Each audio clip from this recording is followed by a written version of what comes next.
आप सभी को मेरा सुप्रभात। मैं स्वाति जैन आज के हिंदी दिवस समापन समारोह कार्यक्रम की आपकी मन संचालिका यहाँ आए सभी आदरणीय अतिथियों का हार्दिक स्वागत करती हूँ।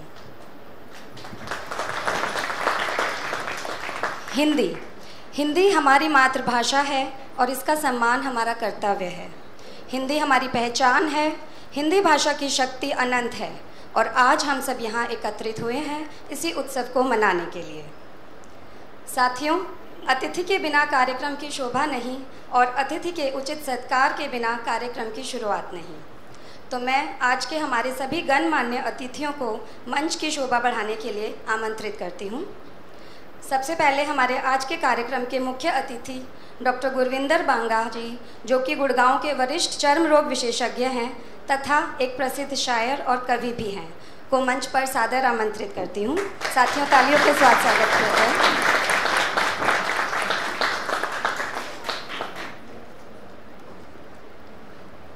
अब मैं हमारे कॉलेज की धन्यवाद सर।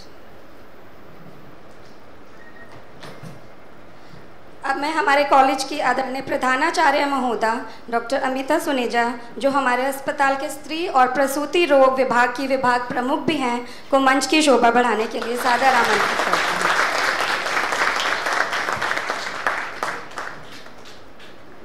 धन्यवाद मैम। अब हमारे इस पूरे हिंदी पखवाड़ा कार्यक्रम की सूत्रधार हमारी हिंदी अधिकारी डॉक्टर मृणालिनी कोटरू, जो कि विकृति विज्ञान विभाग की वरिष्ठ प्राध्यापिका भी हैं, को मंच की शोभा बढ़ाने के लिए सादर आमंत्रित करती हूँ। धन्यवाद मैम।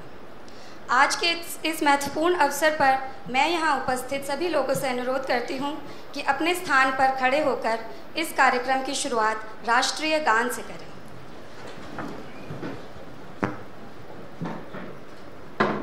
जन गण मन अधिनायक जय हे भारत भाग्य विधाता। पंजाब सिंध गुजरात मराठा द्राविड़ उत्कल बंगा। विंध्य हिमाचल यमुना गंगा उच्चल जलधि तरंगा। तव शुभ नामे जागे तव शुभ आशीष मांगे। गाहे तव जय गाथा। जन गण मंगलदायक जय हे भारत भाग्य विधाता। जय हे जय हे जय हे जय जय जय जय हे।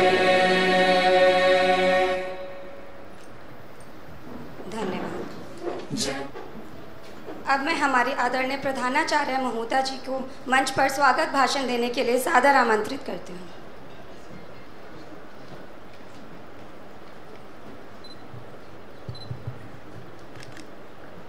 माननीय अतिथि महोदया डॉक्टर गुरविंदर बांगा जी, प्रिय साथियों एवं प्यारे बच्चों, सादर नमस्कार। आप सबकी हिंदी पखवाड़े के समापन समारोह में हार्दिक स्वागत है। मुझे ये बताते हुए अत्यंत खुशी है कि UCMS कॉलेज ने हिंदी पखवाड़े को बहुत खूबी से निभाया है। डॉक्टर मृणालिनी के नेतृत्व में और सहयोगियों ने इस समारोह की शुरुआत राजभाषा दिवस 14 सितंबर से की, जिसमें लघु नाटिका, हिंदी प्रश्नोत्तरी, कविता वाचन का प्रदर्शन किया गया। हमने हिंदी के माध्यम से अपनी भावनाएं, अपने विचार और अपनी कल्पनाएं व्यक्त की। 19 सितंबर को निबंध प्रतियोगिता और 24 तारीख को हास्य कविता का प्रयोजन किया गया। बहुत ही रोमांचक कार्यक्रम रहा। इन सब का एक ही उद्देश्य था, हिंदी भाषा का प्रचार। जैसे अपने भी कभी दूर हो जाते हैं, इसी तरह हिंदी भाषा भी हमसे दूर होती हुई नजर आ रही है। ये हमारी अपनी भाषा है और आचार्य विनोबा भावे जी ने ये खूब कहा था, मैं दुनिया की सभी भाषाओं का इज्जत करता हूँ, पर मेरे देश में हिंदी की इज्जत ना हो ये मैं सह नहीं सकता। हमें अपनी भाषा पर गर्व होना चाहिए।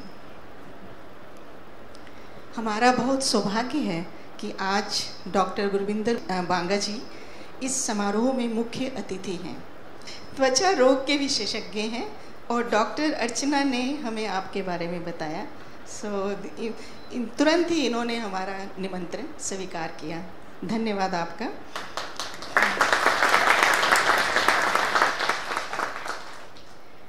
डॉक्टर गुरविंदर एक कवि हैं, एक लेखक हैं, एक शायर हैं और साहित्यकार हैं।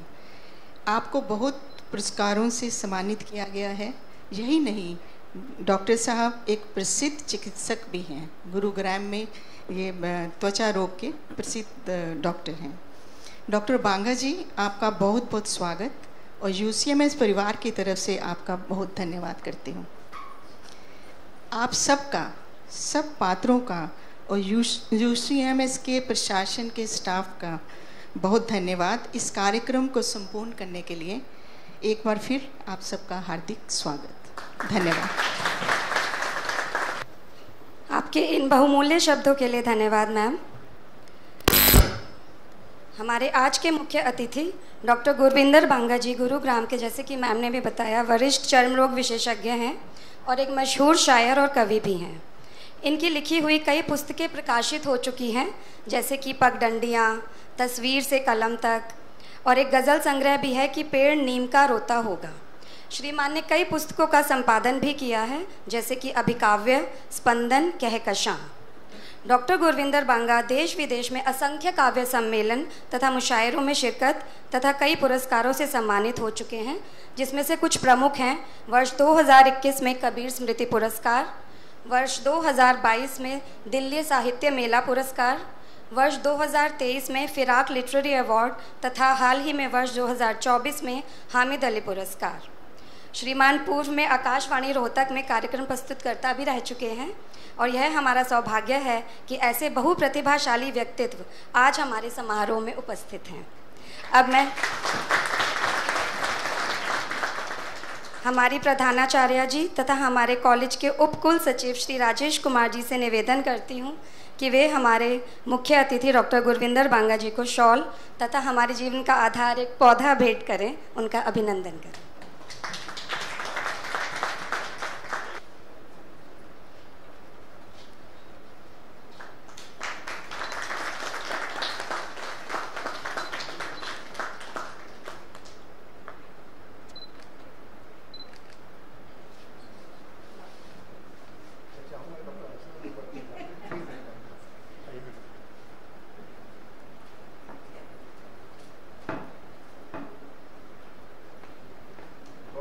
मेरी सीनियर है और इनसे ही मैंने ये समझ सकते हैं कि आपको एक दिशा मिलती है कि मुझे इसके लिए आना है।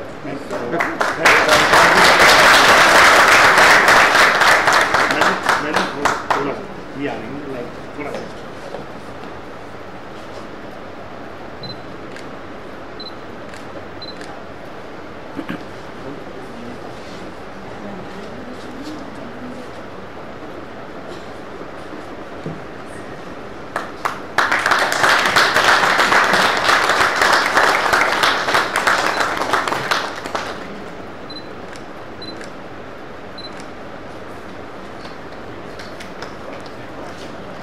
तो साथियों, कार्यक्रम को आगे बढ़ाते हुए जिसका हम सबको इंतजार है, पुरस्कार वितरण की शुरुआत करते हैं।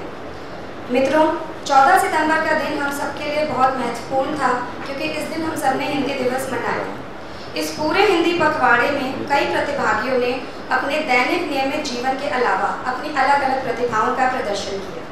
हमने कविताएं सुनी और निबंध प्रतियोगिता में कितने ही सुंदर विचार पढ़ने को मिले और हिंदी के प्रति हम सब ने अपने प्रेम को व्यक्त किया। हमने देखा कि हिंदी कितनी सुंदर और समृद्ध भाषा है। ऊंच नीच को नहीं मानती हमारी हिंदी, क्योंकि इसमें कोई भी लेटर कैपिटल या स्मॉल नहीं होता, सब बराबर होते हैं। साथ ही आधे अक्षर को सहारा देने के लिए पूरा अक्षर हमेशा तैयार रहता है। तथा किसी भी अक्षर की आवाज़ दबाई यानी साइलेंट लेटर कोई नहीं होता है। अपनी इस मातृभाषा को शत शत नमन। तो अब मैं प्रतिभागियों की जिज्ञासा को और ना बढ़ाते हुए पुरस्कार वितरण का कार्यक्रम शुरू करती हूँ। हमारी अलग अलग गतिविधियों में प्रथम पुरस्कार 3,000 रुपये, द्वितीय पुरस्कार 2,000 रुपये, तृतीय पुरस्कार 1,500 रुपये और सांत्वना पुरस्कार 1,000 रुपये की पुरस्कार राशि निर्धारित की गई है। सभी को प्रमाण पत्र भी दिए जाएंगे और अधिक से अधिक लोग सम्मिलित हों इसलिए 3 वर्ग निर्धारित किए गए: शिक्षक वर्ग, गैर शिक्षक वर्ग तथा स्नातकोत्तर तथा रेजिडेंट डॉक्टर्स वर्ग। तो इसी आधार पर मैं हमारे आज के मुख्य अतिथि डॉक्टर गुरविंदर बांगा जी से निवेदन करती हूं कि वे विजेताओं को पुरस्कार देकर सम्मानित करें। और हमारी प्रधानाचार्य महोदया मैम प्लीज आगे आएं। सबसे पहले निबंध प्रतियोगिता के विजेता। 3 वर्ग हैं, तो मैं सबसे पहले गैर शिक्षक वर्ग से शुरुआत करती हूँ। गैर शिक्षक वर्ग निबंध प्रतियोगिता प्रथम पुरस्कार श्री मनोज कुमार जी। साथियों तालियां नहीं रुकनी चाहिए अब।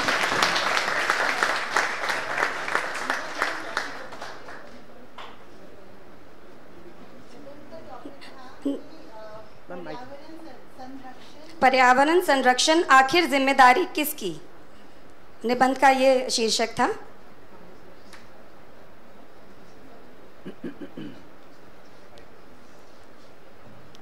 साथियों तालियां। द्वितीय पुरस्कार श्री राहुल पांडे जी।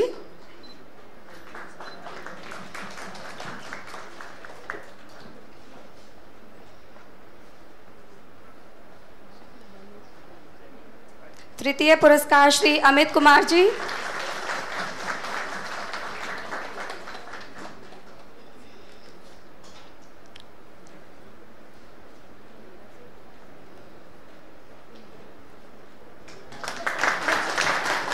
पहला सांत्वना पुरस्कार श्री सुशील कुमार जी।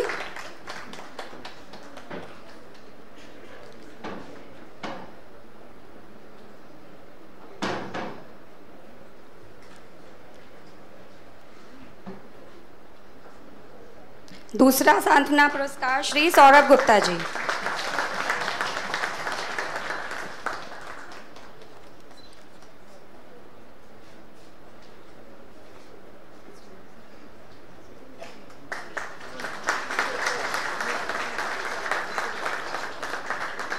अब हम शुरुआत करते हैं शिक्षक वर्ग की ओर।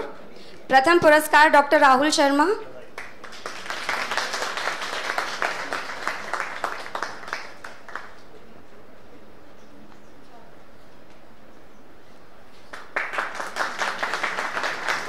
द्वितीय पुरस्कार डॉक्टर मनीष गुप्ता।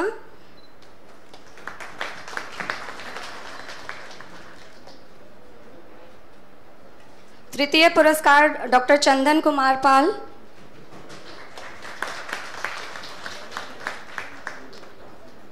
और पहला सांत्वना पुरस्कार डॉक्टर कीर्ति निर्मल।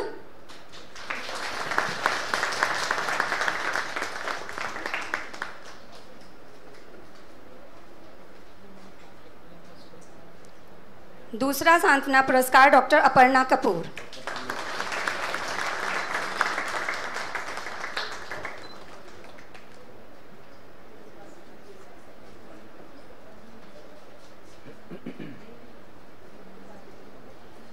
साथियों तालियां बजती रहनी चाहिए। हमारा अगला वर्ग है रेजिडेंट्स डॉक्टर्स वर्ग। पहला पुरस्कार डॉक्टर श्रुति त्रिपाठी।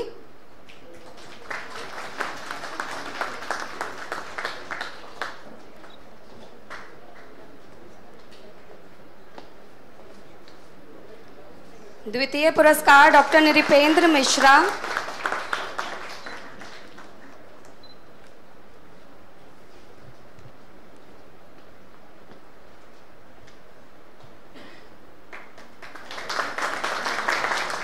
तृतीय पुरस्कार डॉक्टर हर्षित वर्मा।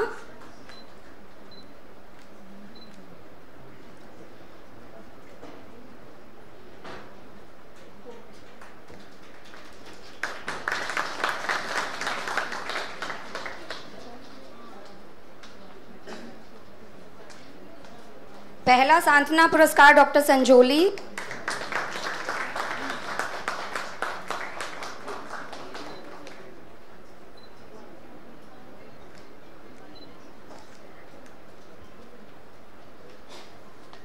दूसरा सांत्वना पुरस्कार डॉक्टर अपूर्व।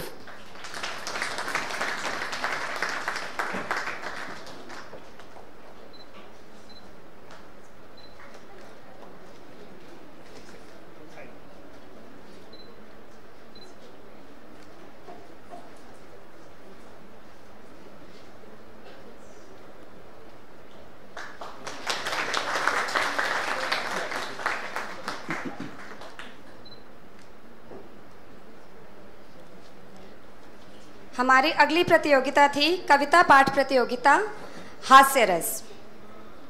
तो उसमें सबसे पहला वर्ग गैर शिक्षक वर्ग। पहला पुरस्कार जाता है श्री अमित कुमार जी को।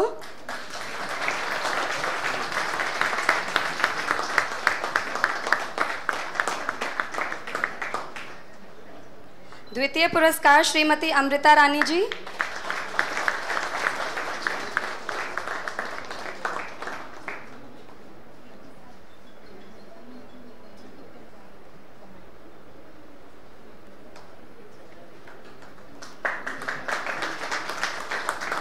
तृतीय पुरस्कार संतोष कुमार राय जी।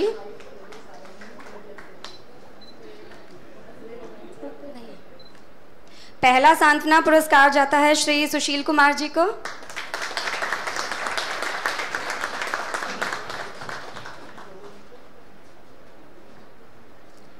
दूसरा सांत्वना पुरस्कार श्री सौरभ गुप्ता जी को।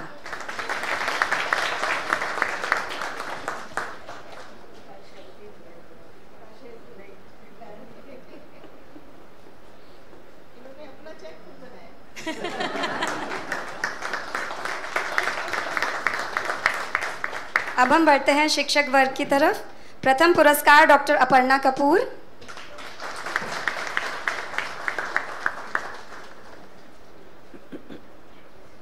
द्वितीय पुरस्कार डॉक्टर अरविंद कुमार।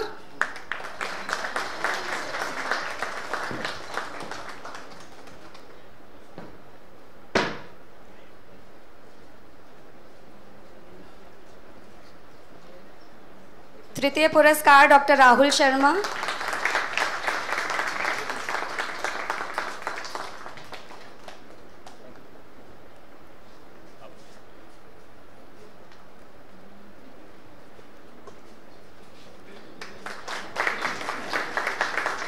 सांत्वना पुरस्कार डॉक्टर अंजू खैरवा।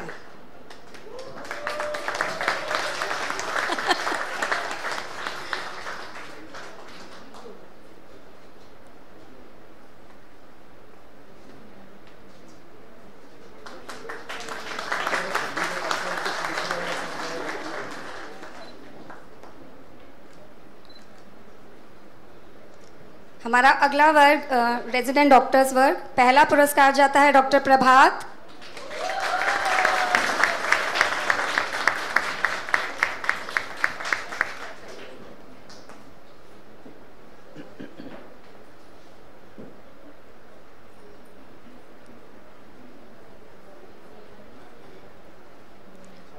द्वितीय पुरस्कार डॉक्टर आदिल अहमद।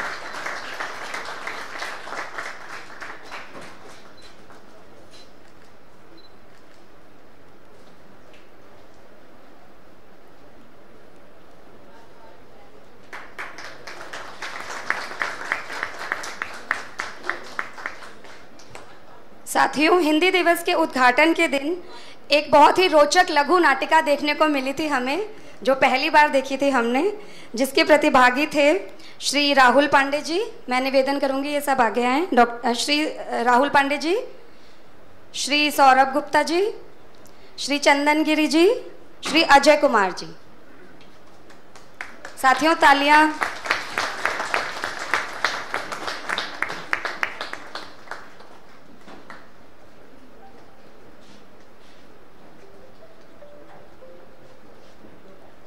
हिंदी के प्रयोग को प्रोत्साहित करने के लिए इन्होंने बहुत ही अच्छी लघु नाटिका प्रस्तुत की थी, जिसमें इन्होंने दिखाया था कि हिंदी बोलनी कितनी कठिन है, पर हम अगर कोशिश करें तो इतनी कठिन भी नहीं है।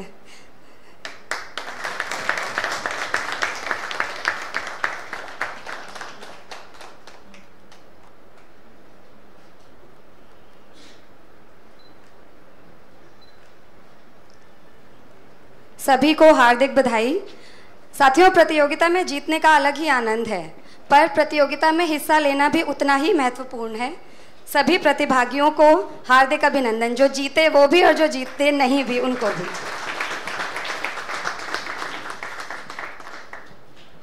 कोई भी प्रतियोगिता निर्णायक मंडल के बिना पूरी नहीं हो सकती।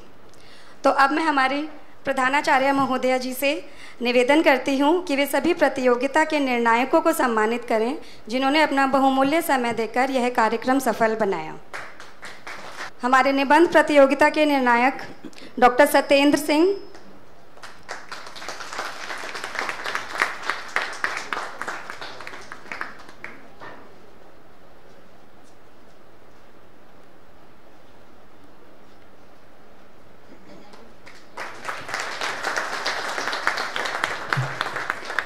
और हमारे कॉलेज के उप कुल सचिव मिस्टर राजेश कुमार जी।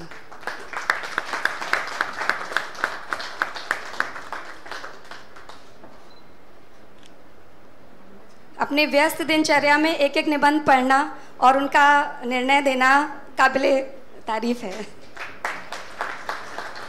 धन्यवाद सर।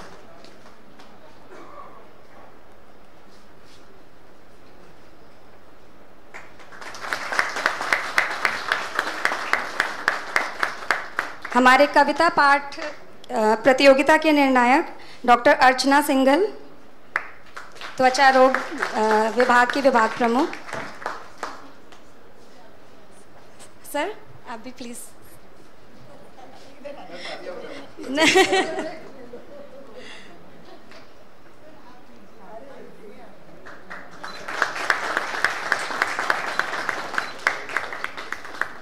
और हमारे कॉलेज के सहायक कुल सचिव जी मिस्टर सुमित अरोरा जी, आइए सर।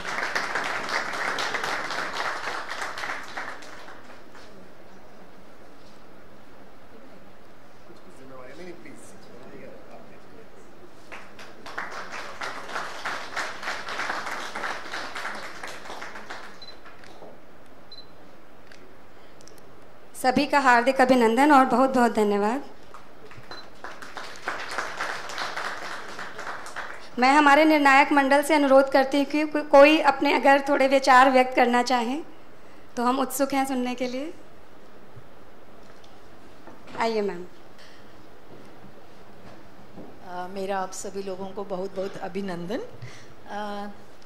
हर साल की तरह इस बार भी हिंदी पखवाड़ा बहुत ही अच्छे तरीके से मनाया गया और आज हम सब इकट्ठे हुए हैं इसके समापन समारोह पर।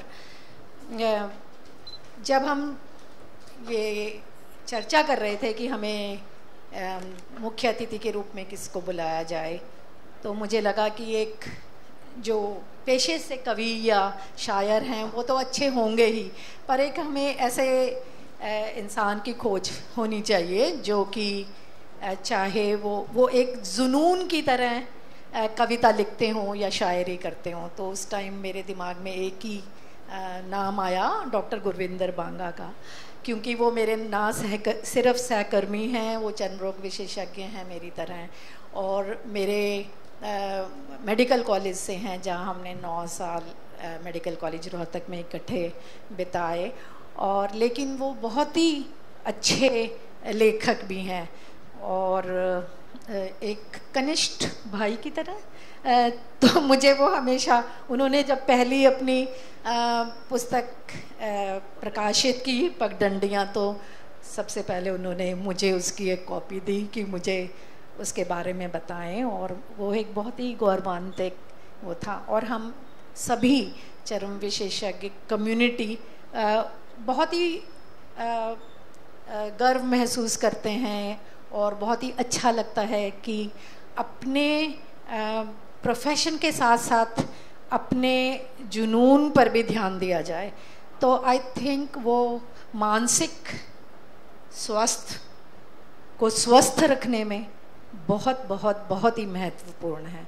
मुझे बहुत ही खुशी है कि आप सब लोग इस समापन समारोह का हिस्सा बने, और मुझे पूर्ण विश्वास है कि अगली बार, अगले साल हमारे पास प्रतियोगी कम से कम 3 गुना ज़्यादा होंगे। धन्यवाद आप सब।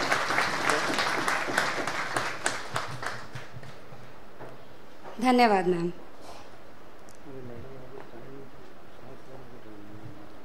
हमें गर्व है कि हम हिंदी भाषा के मूल देश में रहते हैं, जहां हमें हिंदी को सम्मानित करने का अवसर मिलता है। हमें अपनी मातृभाषा पर गर्व होना चाहिए, क्योंकि यह हमें हमारी संस्कृति, परंपरा और मूल्यों से जोड़ती है। सन 1899 की बात है, लॉस एंजलिस, अमेरिका। हमारी ज्ञान परंपरा के शिखर पुरुष स्वामी विवेकानंद जी से एक अमेरिकन ने पूछा, हाउ आर यू? तो हमारे स्वामी जी ने उत्तर दिया, मैं ठीक हूँ। तो अमेरिकन को लगा शायद इनको इंग्लिश नहीं आती है, तो मैं हिंदी में पूछता हूँ कि आपको हमारा देश कैसा लगा? तो स्वामी जी ने उत्तर दिया, your country is very beautiful, I am feeling very good here. अब अमेरिकन ने सोचा कि ऐसा क्यों? तो उन्होंने अपनी शंका का निवारण करते हुए स्वामी जी से पूछ ही लिया कि स्वामी जी, जब मैंने आपसे अंग्रेज़ी में प्रश्न किया तो आपने हिंदी में उत्तर दिया, और जब मैंने हिंदी में प्रश्न किया तो आपने अंग्रेज़ी में उत्तर दिया, ऐसा क्यों? तो हमारे स्वामी विवेकानंद जी ने कितना सुंदर उत्तर दिया कि जब आपने अपनी मातृभाषा का सम्मान करते हुए मुझसे अंग्रेज़ी में प्रश्न किया, तो मैंने अपनी मातृभाषा का सम्मान करते हुए हिंदी में उत्तर दिया, और जब आपने मेरी मातृभाषा का सम्मान करते हुए मुझसे हिंदी में प्रश्न किया, तो मैंने आपकी मातृभाषा का सम्मान करते हुए अंग्रेज़ी में उत्तर दिया। कितने सुंदर विचार थे उनके। तो इस अवसर पर हम सब भी यह प्रण करते हैं कि हिंदी का पूरा सम्मान और इसे आगे बढ़ाने में हम सब अपना सहयोग देंगे। चलिए, अब क्यों ना उन गुदगुदाते पलों को एक बार फिर से जिएं और थोड़ी सी मुस्कान फैलाएं। मैं हमारे हास्य कविता पाठ प्रतियोगिता के प्रथम पुरस्कार विजेताओं को एक बार फिर से मंच पर आमंत्रित करती हूँ कि वे हमें और हमारे मुख्य अतिथि को अपनी कविताएं सुनाएं और थोड़ा सा हंसाएं। धन्यवाद सर। तो मैं बुलाती हूँ गैर शिक्षक वर्ग के प्रथम पुरस्कार विजेता श्री अमित कुमार जी को। जोरदार तालियों से स्वागत किया जाए।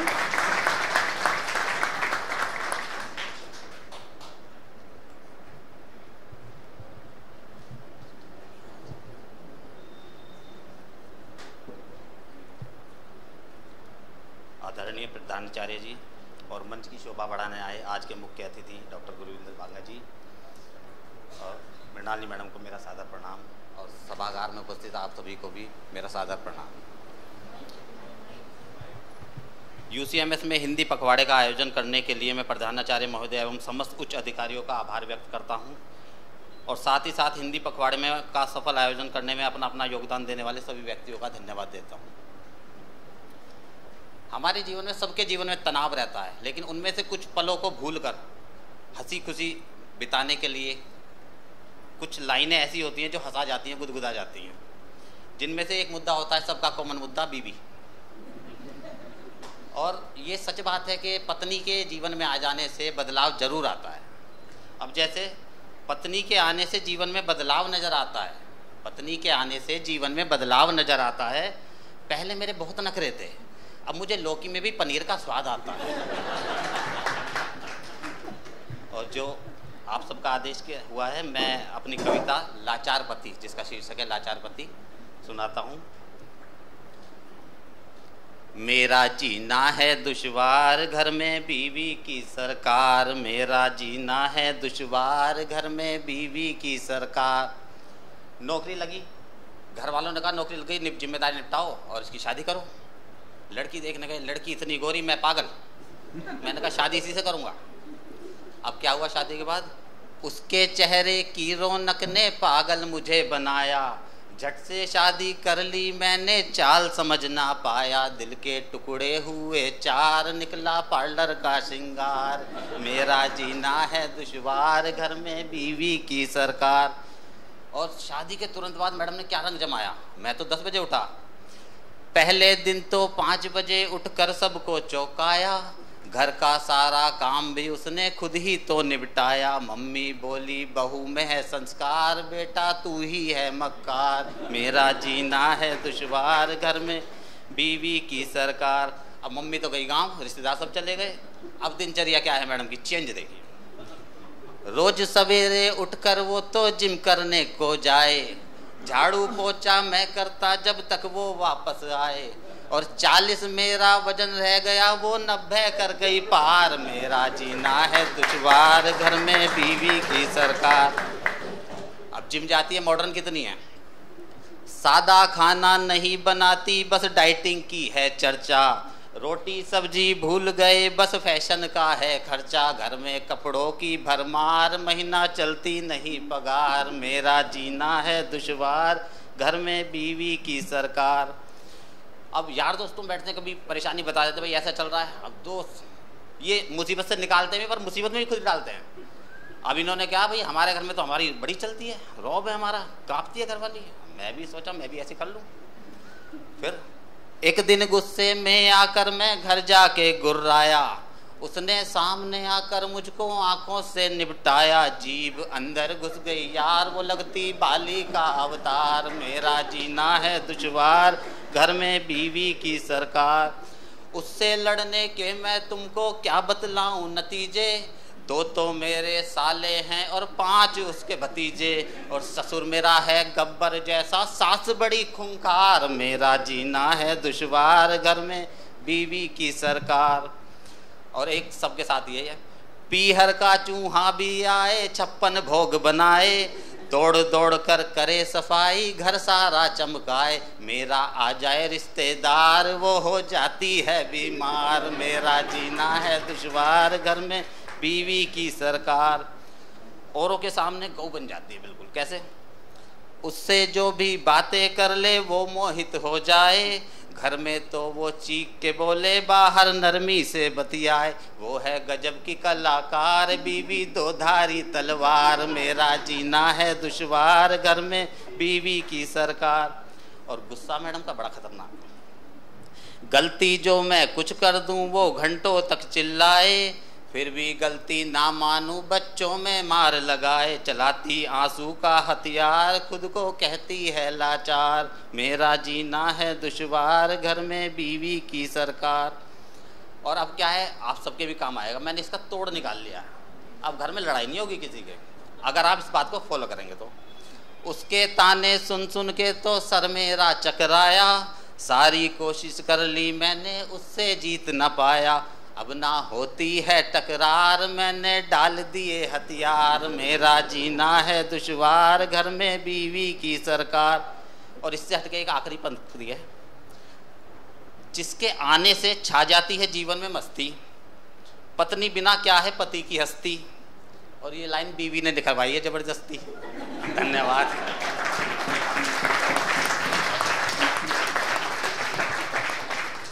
धन्यवाद अमित कुमार जी। आपको मैं एक और सांत्वना पुरस्कार देने की गुजारिश करती हूँ मैम। वैसे ये शायद 80% पुरुष कहना चाह रहे होंगे, कहे अमित जी ने दिया है। जी सर, पूर्ण सहमत मिला है आपको। अब मैं बुलाती हूँ डॉक्टर प्रभात को, जो हमारे रेजिडेंट डॉक्टर वर्ग के प्रथम पुरस्कार विजेता हैं। तालियों से स्वागत किया जाए। आदरणीय प्रधानाचार्य जी, मुख्य अतिथि जी एवं सभी श्रोतागण, मैं आपको सादर नमस्कार करता हूं और धन्यवाद देता हूं मुझे प्रथम पुरस्कार देने के लिए। भारत में डॉक्टर की बहुत ज़्यादा कमी है, ये सब हम सब लोग इससे भली भांति इस चीज़ को जानते हैं। कम से कम 10 से 20 हज़ार लोगों पर एक डॉक्टर है। तो ऐसी एक काल्पनिक कहानी कविता के रूप में आप सभी के सामने प्रस्तुत करने जा रहा हूँ। मरीजों की लगी बड़ी कतार, कौन करे हमारा उपचार। हैरान हुए ऊंचे पदों पर बैठे, कैसे चलेगा अस्पताल ऐसे। तभी किसी ने कुछ सोचा, खुला इंटरव्यू ही रख लिया जाए। बेरोजगारी के ज़माने में कुछ भलाई का काम भी किया जाए। हर समूह के लोग आए, कोई टाई लगाकर, कोई पान चबाकर। पास के जंगल में भी जब यह बात फैली तो गधे घोड़े भी आए इत्र लगाकर। पहला नंबर एक नर्तक का था, उसके आते ही बजा ढोल बाजा। रियलिटी शो समझकर वो दिल खोल कर नाचा। इतना नाचा कि उसका पैर ही फिसल गया। डॉक्टर तो नहीं पर मरीज बनकर वो वहीं ठहर गया। दूसरे नंबर पर एक बिल्डर आए, बोले मैं अस्पताल को बड़ा लाभ पहुंचाऊंगा। मरीज भले ही ठीक ना कर पाऊं पर सही रेट में 3 BHK फ्लैट ज़रूर बनवाऊंगा।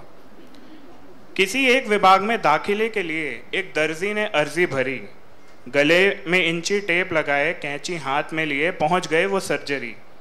बोले मियाँ तजुर्बा बहुत है, बहुत सफाई और तरीके से काम किया जाएगा, सिलाई के लिए धागा जितना भी लगे वो हमारी चांदनी चौक वाली दुकान से ही लिया जाएगा। अगले नंबर पर कुर्ता पजामा पहने एक नेताजी भी आ पहुंचे। बोले मैं सबका इलाज फ्री में करवाऊंगा, सबके खाते में इतने पैसे डलवाऊंगा, कोशिश रहेगी कि बीमारियों पर GST ना लगे, अगर लग गया तो उसे बढ़ाने 5 साल बाद फिर आऊंगा। सबको एक मौका मिलता देख चौका मारने कुछ कबूतर भी आए। 48 घंटे तक काम करना पड़ेगा, ये सुनते ही उनके पर कपकपाए। गुटर गूं पिंजरे में फिर नहीं बनना, गुटर गूं करके वो आज़ाद आसमान में उड़ गए। सब बड़ी दुविधा में थे कि अस्पताल कौन चलाएगा, कौन घंटों यहाँ सबका इलाज करेगा, कौन मरीजों को बचाएगा। धैर्य कम होने लगा और फिर सरकार को एक चिट्ठी लिखी गई। सरकार भी बदलने ही वाली थी, इसलिए डॉक्टरों के लिए सीट बढ़ाई गई। ये तो खैर काल्पनिक था, उम्मीद है कि ऐसा कभी हमारे साथ ना हो, हम बिस्तर पर लेटे हों और ऊँट CPR दे रहा हो। धन्यवाद।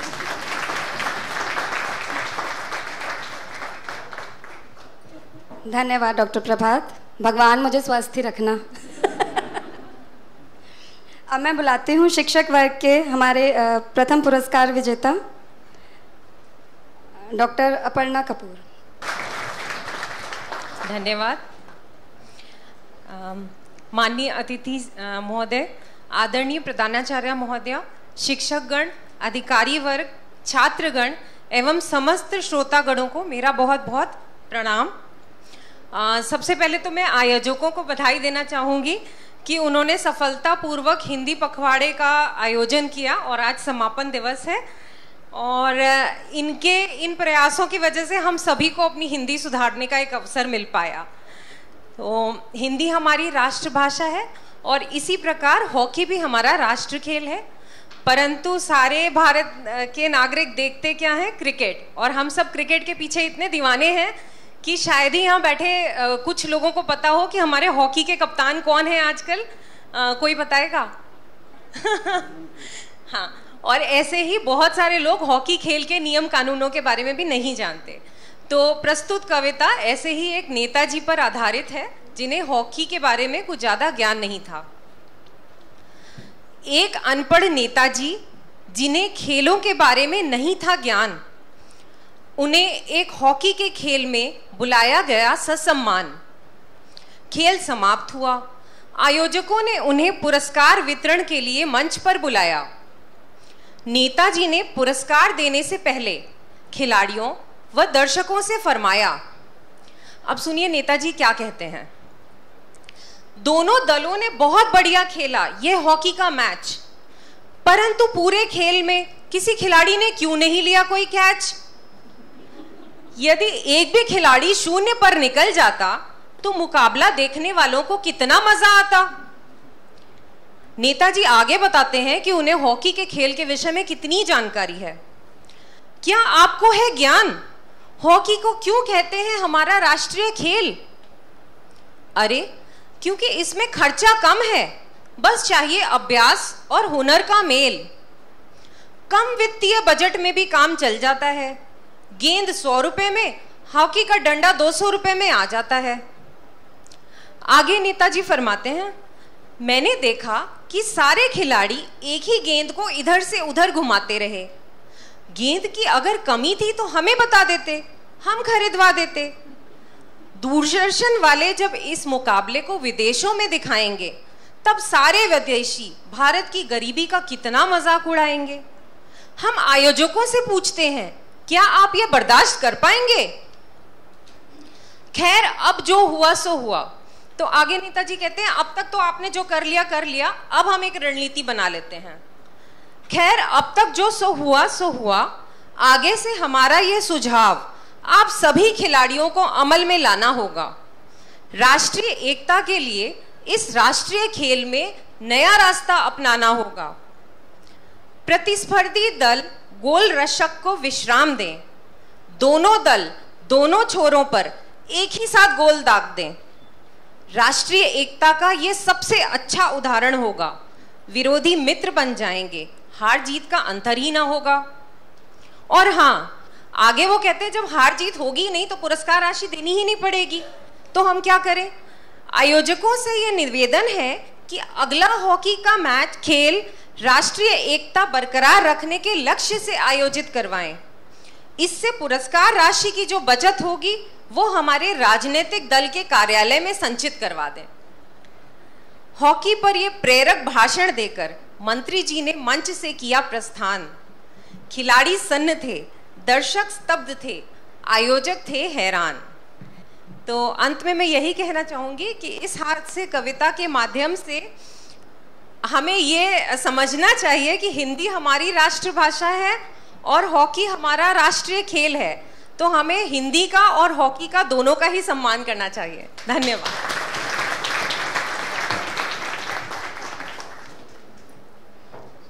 धन्यवाद मैम। पर ये हमारे देश की सच्चाई है। हास्य व्यंग बहुत अच्छा था। आप सभी का फिर से हमें हंसाने के लिए धन्यवाद। और अब बिना किसी विलंब के मैं आज के हमारे मुख्य अतिथि से अनुरोध करती हूँ कि वे आकर हमारे श्रोताओं को संबोधित करें। बहुप्रतिभाशाली आदरणीय श्री डॉक्टर गुरविंदर बांगा जी का भरपूर तालियों से स्वागत किया जाए।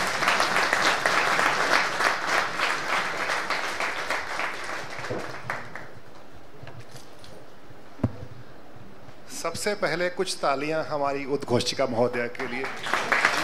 इतना खूबसूरत संचालन कर रही हैं वो। और उसके बाद मेरा धन्यवाद, मैं डेकोरम तोड़ रहा हूं, पर धन्यवाद डॉक्टर अर्चना सिंघल को पहले तो, क्योंकि उन्होंने मुझे यहाँ के लिए निमंत्रण दिया था।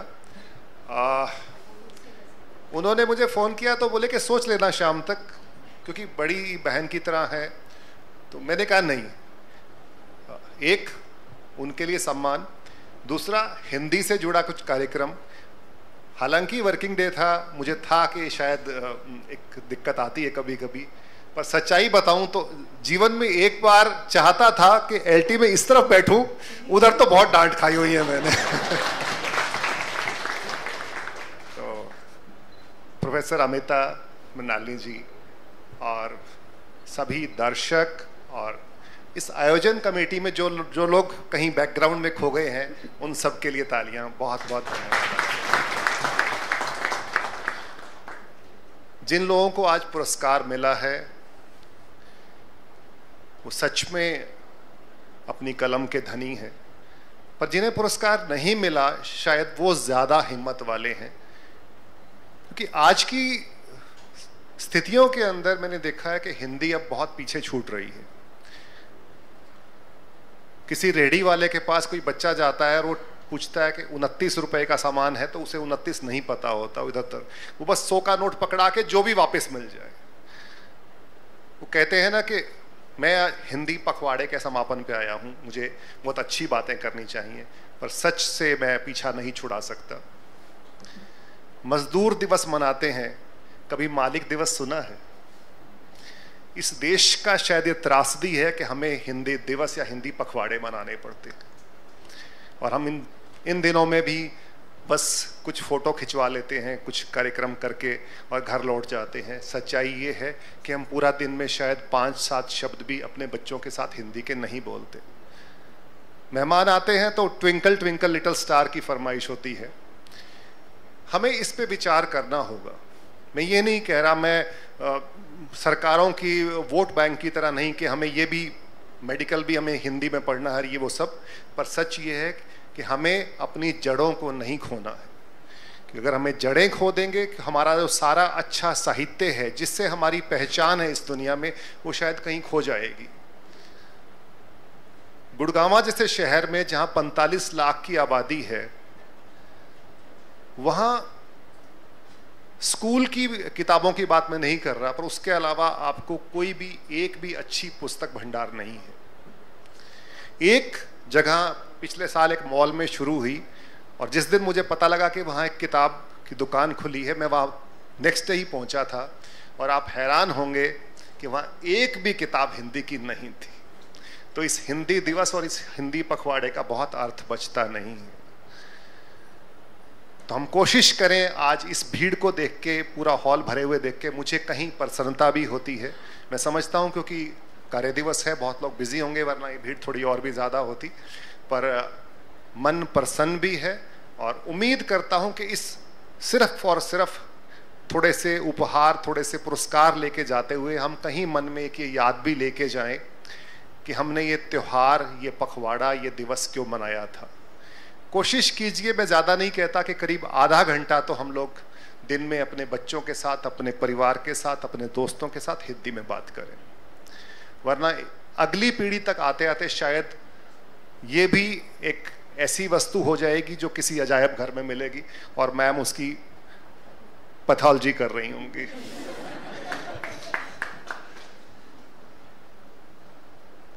टेंस माहौल से थोड़ा सा आपको नॉर्मल उस पर लेके आते हैं। अभी आपने बहुत अच्छे शब्दों से शुरुआत की थी, मैं उसी को थोड़ा बढ़ाना चाहूँगा। देखिएगा इसको कि हिंदी में कितना कुछ अच्छा है। इंग्लिश में तो फुट या फिट लिख के आप छोड़ देते हैं, अब इधर देखिएगा कि छू लो तो चरण, अड़ा दो तो टांग, धस जाए तो पैर, आगे बढ़ाना हो तो कदम, राह में चिन्ह छोड़े तो पद, प्रभु के हो तो पाद, बाप की हो तो लात, गधे की पड़े तो दुलत्ती, और घुंघरू बांध दो तो पग, खाने के लिए टंगड़ी, खेलने के लिए लंगड़ी, और अंग्रेजी में सिर्फ लेग। कितनी समृद्ध भाषा है हमारी। अरबी बोल भी लेते हैं, खा भी लेते हैं, चीनी बोल भी लेते हैं, खा भी लेते हैं, मगर हिंदी एक मजबूत भाषा है क्योंकि ये सिर्फ बोली जाती है।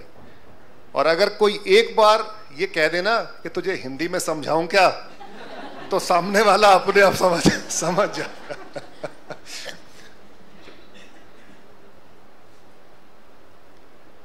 दरअसल हिंदी को खोने के पीछे कारण ये भी था कि हम इतनी कलिष्ट भाषा का प्रयोग सरकारों ने करना शुरू कर दिया कि मैं चाह के भी वो शब्द शायद, अब मैं गाड़ी ट्रेन तक ठीक था, लेकिन जब वो लो पथगामिनी आ जाता है तो शायद बहुत मुश्किल होता है। हमें इस सच्चाई को स्वीकार भी करना होगा कि हम हिंदी को उस स्तर पर उपयोग करें जो आम जनमानस की भाषा रहे। मैं एक छोटा सा उदाहरण दूंगा, मुझे इस वक्त का बता दीजिएगा, क्योंकि शायर लोगों की एक मजबूरी होती है कि उनकी घड़ी बंद हो जाती है वहीं पे जहां से वो बोलना शुरू कर देते हैं। वो कमीज की आस्तीन चढ़ा, पतंग उड़ाते हुए बोला, हिंदी हिंदू हिंदुस्तान। मैं बोला, आसमान से नीचे देख, अंगूर खाया कद्दू। इतनी सी लाइन में हम 14 शब्द फारसी के बोल चुके हैं। वो बोला, कुर्सी पर बैठ या दुकान पर, पहले हवा खा फिर बात करेंगे। मैं, हवा हवाई ना कर, हलवाई के पास जाकर पहले इमरती लेकर आ, अनार अमरूद अंजीर खाने की कोई इच्छा नहीं है। वो बोला, ये क्या बात हुई? मैं बोला, देख भाई, फिर इतनी सी बात में हम 13 शब्द अरबी के बोल चुके हैं। उसने कैंची, तमंचा, चाकू निकाल लिया। मैं बोला, देख ये तीनों तुर्की हैं। अब तो बावर्ची बुला या बीवी, बीवी वाले भाई साहब, कि अब तो बावर्ची बुला या बीवी, पहले कोरमा खाया कुल्फी, बहादुर है अजब लुच्चा, पर तेरा कालीन अच्छा है। वो बोला, ये भी तुर्की है। मैंने कहा, हाँ भाई, हाँ का पर हैं को छोड़कर सब तुर्की हैं। मैंने कहा, अटकल लगा अखरोट खा, नगाड़ा बजा, गुंडा है तो मटर गश्ती कर, पटाखा चला। वो बोला, ये क्या हुई? मैंने कहा, ये पश्तो हुई। वो रिक्शे पर बैठकर सायोनारा गाने लगा। मैंने कहा, ये दोनों जापानी हैं। उसने चाय उठाई। मैंने कहा, ये चीनी है। वो अलमारी में रखे अनानास और गोदाम के काजू, गमले की गोभी, अचार, संतरा, सलाद, साबुन और फीता पीपा लेकर मेज पर रख गया।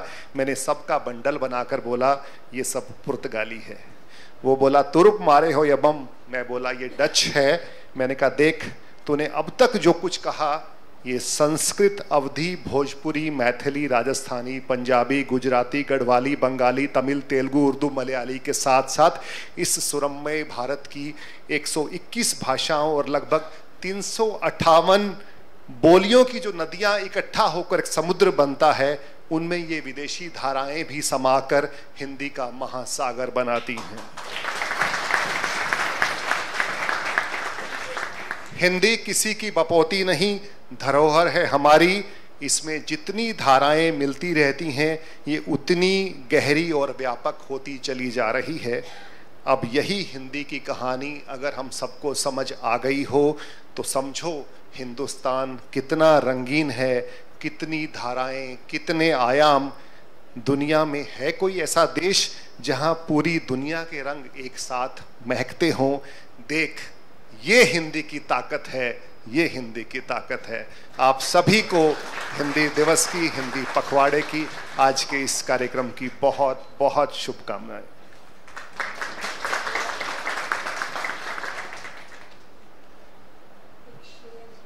चलिए,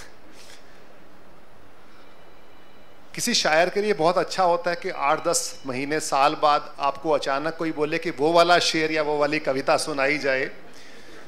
तो ये मेरा शेर शायद पूरे हिंदुस्तान में बहुत पॉपुलर है, उम्मीद करता हूँ आप पसंद करेंगे। कि जान देने के लिए तैयार होते ही नहीं, जान देने के लिए तैयार होते ही नहीं, अब किसी भी कौम में सरदार होते ही नहीं, और राजमहलों को भी होती है कसीदों की तलब, वरना अपने मुल्क में अखबार होते ही नहीं, अखबार होते ही नहीं। बहुत बहुत शुक्रिया आप सभी को। आज जैसा मैंने कहा कि एक नॉस्टैल्जिक फीलिंग है, तो मैं आज आप इस ऑडियंस को अपनी एक कविता के साथ छोड़ के जाना चाहता हूं, और वो कविता का संदर्भ आप समझेंगे। ये मैंने तब लिखी थी जब मैं मेडिकल कॉलेज से जस्ट पास होके इस शहर दिल्ली में आया था और हॉस्टल में रह रहा था। तो ये कविता है जिसका टाइटल है एक खत मां के नाम। कल तुम्हारी चिट्ठी मिली, बहुत नाराज हो इस बार। कल तुम्हारी चिट्ठी मिली, बहुत नाराज हो इस बार। लिखा है मैं भूल गया हूं तुम्हें शहर आकर, भूल गया हूं गांव लौटने का वादा। नहीं मां, नहीं भूला हूं मैं, कुछ भी नहीं भूला। ये ठीक है अक्सर दौड़ता फिरता हूं यहां से वहां, आम शहरियों की तरह अवसर नहीं मिल पाता तुम्हारे बारे में सोच पाने का। पर फिर भी दिख जाती है गाहे बखाहे बसों का नंबर पूछती, या फिर सड़क पार करने को उतावली, 2 कदम आगे बढ़ाती फिर लौट आती कोई बेबस सी औरत। तुम्हारी बहुत याद आती है माँ।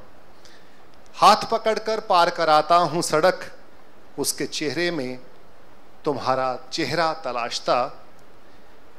उस भीड़ में तेरी बहुत याद आती है माँ। गांव में तो इक्का दुक्का जो भी ड्राइवर होगा, रुककर तुझे सलाम करके गुजरता होगा तेरा बेटा शहरी जो है। और फिर 2-3 रोज में जब कभी भूख लगाती है एक आध बार, ढाबे पर निगलनी पड़ती हैं 2-4 मोटी रोटियां पीली सी दाल के साथ। तुम्हारी बहुत याद आती है माँ। याद है घर पर ये दोनों कभी नहीं खाई मैंने। उस दिन भी बहुत याद आई थी तुम्हारी, बीमार पड़ गया था जब, और कराहता रहा था रात भर हॉस्टल के बंद कमरे में। बुखार तो बहुत नहीं था शायद, पर ऐसे में तेरी गोद में सर रखे बगैर नींद कहाँ आनी थी रात भर। तुम भी सोचती होगी कि सिर्फ परेशानी में याद करता है तुम्हें तुम्हारा बेटा, पर माँ तेरे बगैर खुशी के पल लाऊं कहाँ से। नहीं माँ, ऐसा नहीं कि लौटने को जी नहीं चाहता, ऐसा नहीं कि लौटने को जी नहीं चाहता, पर शहर के इन चौराहों का तंत्र समझ ही नहीं आता। हर बार गलत मोड़ मुड़ जाता हूँ, एक तरफा रास्ते में उलझ जाता हूँ, अगले चौराहे पे पहुँच जाता हूँ, और बीच में लाल हरी बत्तियाँ, सफ़ेद पीली पट्टियाँ, अभी मन्यू भी नहीं समझ पाता जिनको। माँ तुम हैरान होगी जब जानोगी कि गांव के इस शरीफ लड़के को मकान नहीं मिला है अब तक, कुंवारा जो है। और हाँ, दूध के लिए अक्सर यहाँ लगती हैं लंबी लंबी कतारें। नीम का दातुन यहाँ 1 रुपए का बिकता है, और हंसना मत, कौन गिलास पानी की कीमत 50 पैसे। ये उन दिनों की बात है जब 50 पैसे का गिलास मिलता था। ऐसा है ये शहर माँ, और तुम सोचती हो मेरा मन लग गया है यहाँ, मैं भूल गया हूँ तुम्हें। आज फिर घबरा रहा है मन और आ रही है तुम्हारी बेइंतहा याद माँ। इससे पहले कि शहर की भीड़ में खो जाए तेरा बेटा, लौटा ले जा उसे, लौटा ले जा उसे, क्योंकि जानता हूं मैं कि चाहे तू बस का नंबर ना पढ़ पाए, सड़क पार करना भी तेरे लिए हो मुश्किल, पर चौराहों की इस भूल भुलैया से तू सकुशल निकाल ले जाएगी मुझे हमेशा की तरह। तेरी उंगली का इंतजार है माँ, तेरे बेटे को तेरी उंगली का इंतजार है।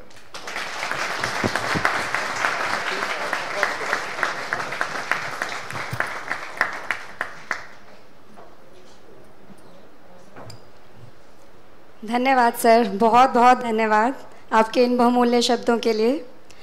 सर मैं एक बात बताना चाहूँगी, जैसे ही आप कक्ष में घुसे थे ना, एक अपने आप ही सकारात्मक ऊर्जा का संचलन हो गया था यहाँ फील कर सकते थे हम। तो साथियों, अब हमारा कार्यक्रम समापन की ओर बढ़ रहा है। मैं हमारी आदरणीय हिंदी अधिकारी, जिनके बिना हिंदी पखवाड़ा अधूरा है, डॉक्टर मृणालिनी कोटरू मैम को मंच पर अपने विचार व्यक्त करने और धन्यवाद प्रस्ताव के लिए आमंत्रित करते हैं। तालियों के साथ साथ।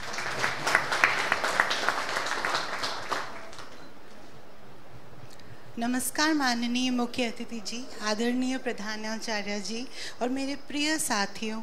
आज के इस हिंदी दिवस समापन समारोह में मैं डॉक्टर मृणालिनी, इस महाविद्यालय के हिंदी अधिकारी के रूप में आप सभी का अभिवादन करती हूँ। UCMS लगातार पिछले 3 सालों से इस पखवाड़े का आयोजन कर रहा है। इस साल भी हमने पखवाड़ा बहुत धूमधाम से मनाया। सबसे पहले मैं हमारे मुख्य अतिथि जी डॉक्टर गुरविंदर बांगा का धन्यवाद करती हूँ और उन्हें हमारा निमंत्रण स्वीकार करने के लिए बहुत बहुत मैं आभारी हूँ। इस बात के लिए अपने व्यस्त समय निकालकर हमारे कार्यक्रम की उन्होंने शोभा बढ़ाई, और जो कविता सर आपने सुनाई इतनी संवेदनशील कि दिल को छू गई। धन्यवाद।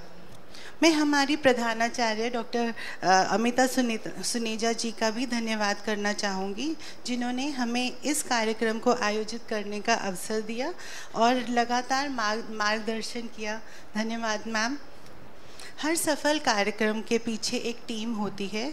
इस मंच पर मैं इस मंच पे आके ये कहना चाहती हूँ कि मेरे पीछे एक बहुत ही स्ट्रॉन्ग टीम है, हमारी OLIC कमेटी, जिनमें हमारे उप सचिव श्री राजेश कुमार, सहायक कुल सचिव श्री सुमित अरोड़ा, डॉक्टर अर्चना, डॉक्टर सुमिता, डॉक्टर सतेन, आप सबकी योगदान की वजह से ये कार्यक्रम और ये पखवाड़ा सफल हो पाया है। आप सबका अपार योगदान के लिए बहुत बहुत धन्यवाद। इस विशाल कार्य को संभव बनाने के लिए पूरा कॉलेज प्रशासन सभी ने मिलकर काम किया। जितेंद्र जी, पासवान जी, हमारा LT स्टाफ, मिस्टर नवीन, सौरभ जी और पूरा अकाउंट्स डिपार्टमेंट, आप सभी की सहायता से हम सब इस मुकाम पे पहुंच पाए हैं। धन्यवाद। मैं हमारे संचालक, जो हमारे पखवाड़े में विभिन्न कार्यक्रम आयोजित हुए थे, उसके लिए हमारे अलग अलग संचालक थे। डॉक्टर सतेन, जिन्होंने निबंध प्रतियोगिता का संचालन किया था। हमारी डॉक्टर नेहा, जिन्होंने बहुत ही खूबसूरती से हिंदी दिवस का आयोजन और संचालन किया था। और मिसेस स्वाति, जिन्होंने आज का दिन का संचालन किया था। इनके कुशलता और इतनी खूबसूरती से किया हुआ संचालन के लिए बहुत बहुत धन्यवाद। इस प्रोग्राम की शोभा बढ़ाने के लिए, 4 चांद लगाने के लिए बहुत धन्यवाद। हमारे residents doctor Kanniga, doctor Surbhi, doctor Priya, जिन्होंने आज के कार्यक्रम में मेरी बहुत मदद की, बहुत बहुत धन्यवाद। हमने इस बार 2 प्रतियोगिताएं रखी थी, मैं सभी प्रतिभाशाली प्रतिभागियों को धन्यवाद देती हूँ जिनके पार्टिसिपेशन के बिना ये पूरा पखवाड़ा अधूरा होता। और मैं देख रही हूँ कि धीरे धीरे ये आग की तरह फैलता जा रहा है और हर साल अब हमारे लोग इंतज़ार करते हैं कि हिंदी पखवाड़े में अब क्या कार्यक्रम होने वाले हैं। इन सब के प्रोत्साहन की वजह से भी मैं ये कार्यक्रम कर पा रही हूँ, बिकॉज़ ये सब मेरा इंतज़ार करते हैं कि अब इस बारी हम क्या कार्यक्रम लेकर आएंगे। बहुत बहुत धन्यवाद आप सबके प्रतिभागी बनने के लिए और बढ़ चढ़ के भाग लेने के लिए। हमारे निर्णायक मंडल, उनके लिए आभार जिनको एक बहुत ही कष्ट वाली भूमिका दी गई है, क्योंकि बहुत सारे इतने अच्छे निबंध और इतनी हास्य कविताओं में से चुन के कुछ लोगों को प्राइज़ देना काफ़ी मुश्किल काम है। बहुत बहुत शुक्रिया इस बात के लिए। अंत में मैं सभी दर्शकों को धन्यवाद देती हूँ जिनकी उपस्थिति से ये कार्यक्रम सफल हुआ। धन्यवाद। और इस प्रोग्राम के लिए बाद में रिफ्रेशमेंट्स हैं, आप सबका उसके लिए आमंत्रण है। शुक्रिया। मैं सभी अतिथिगणों, प्रधानाचार्य महोदया, मुख्य अतिथि, सभी शिक्षक, गैर शिक्षक और मेरे सभी साथियों का धन्यवाद करती हूँ तथा अनजाने में हुई किसी त्रुटि के लिए क्षमा प्रार्थी हूँ। फिर मिलेंगे अपनी मातृभाषा के साथ प्रेम करते हुए, हमेशा हिंदी में। जय हिंद, जय हिंदी, जय हिंदुस्तान।